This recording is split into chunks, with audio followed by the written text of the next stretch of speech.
Good morning, my name's Bill and I'm an alcoholic.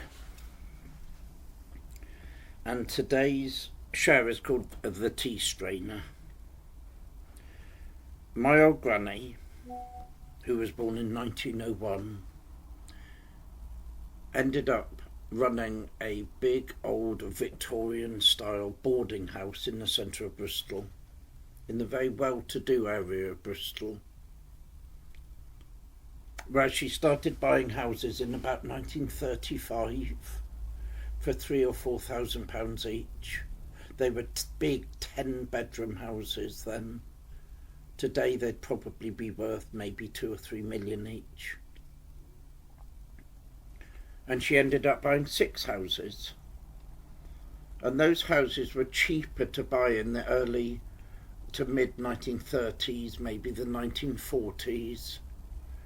After the war, they were cheaper then than when they were first built in probably about 1880, 1890, maybe even 1870. So they had negative inflation over all those 50 or 60 years.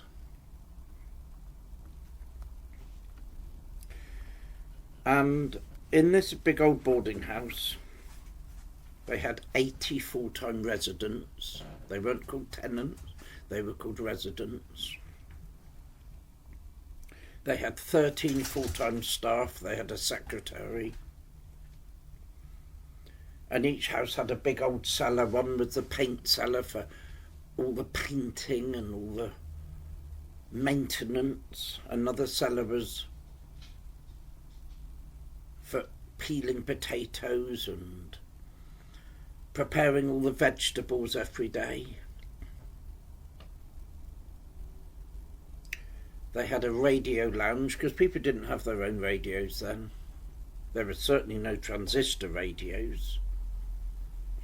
And the radio lounge had lots of big comfy armchairs in, and people would go in there and smoke their pipes and read the paper and the magazines and listen to the radio. They had a billiards room. It was in fact called a bar billiards room. They had a table tennis room, a games room,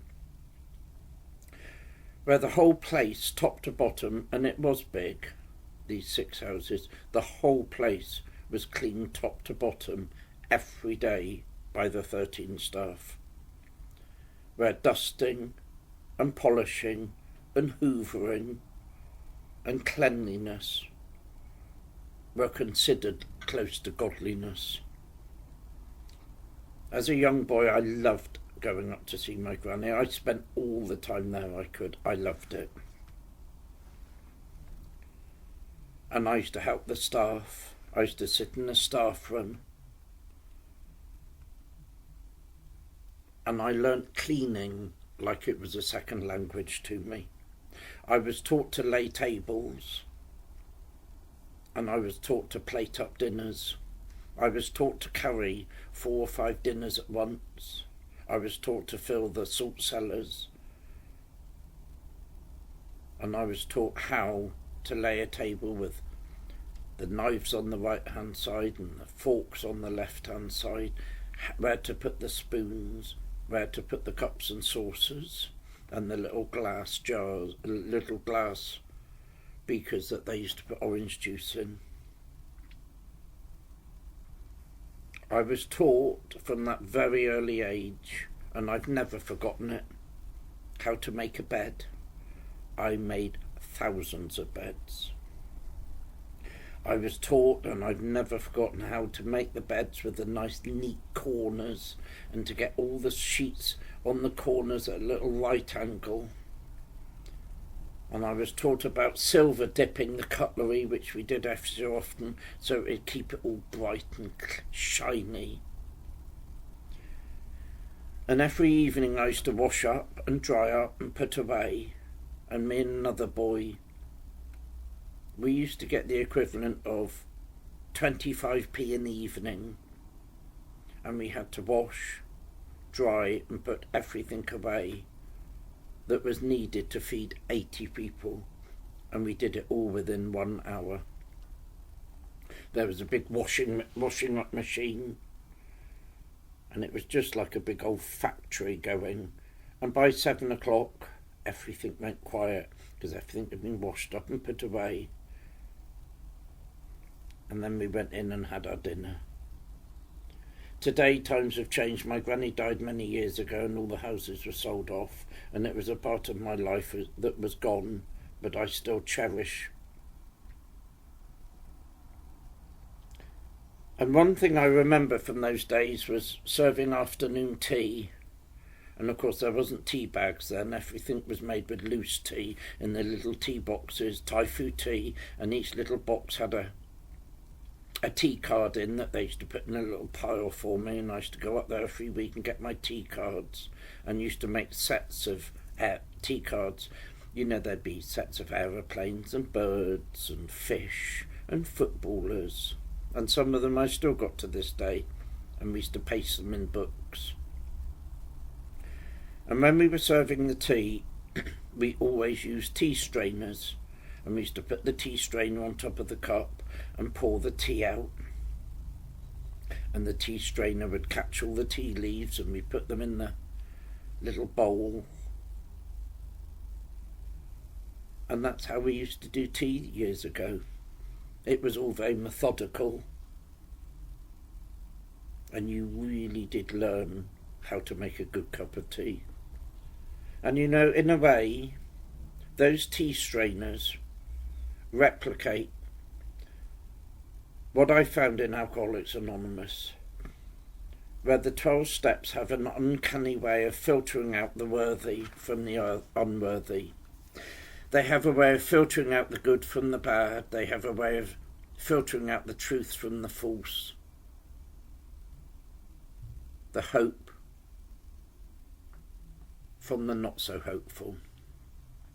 And with the breath of kindness, with the help of a higher power, what is unwanted is blown away.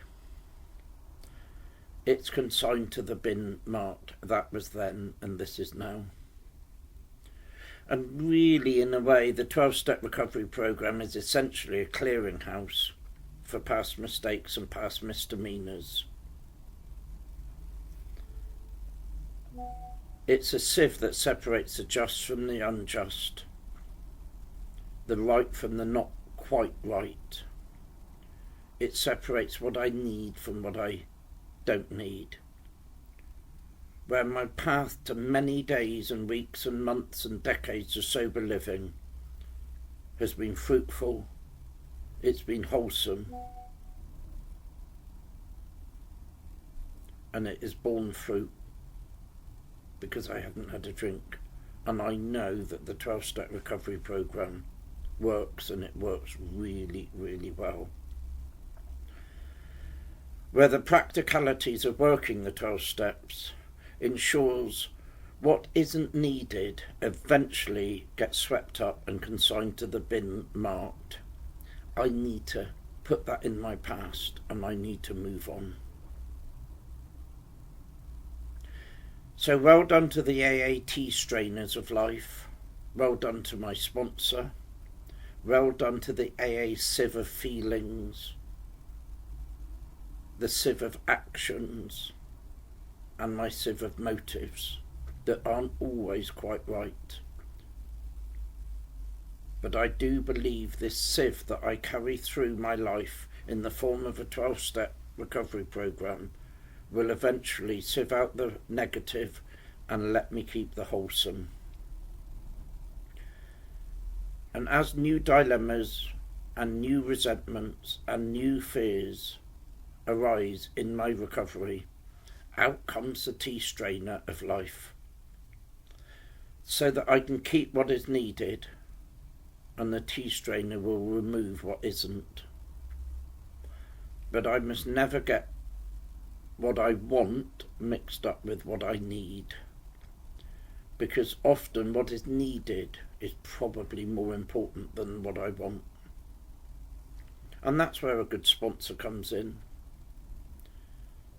That's where meetings comes in, and the 12-step recovery program, that's where step 10 comes in. That's where step 4 comes in.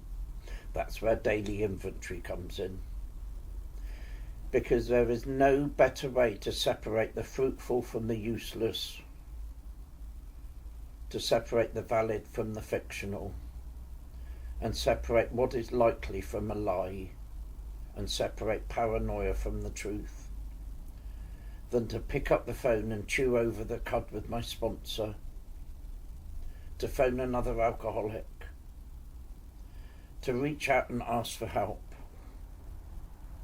There's a little saying, a little poem that I read many years ago, and it's in my big book, and it's this.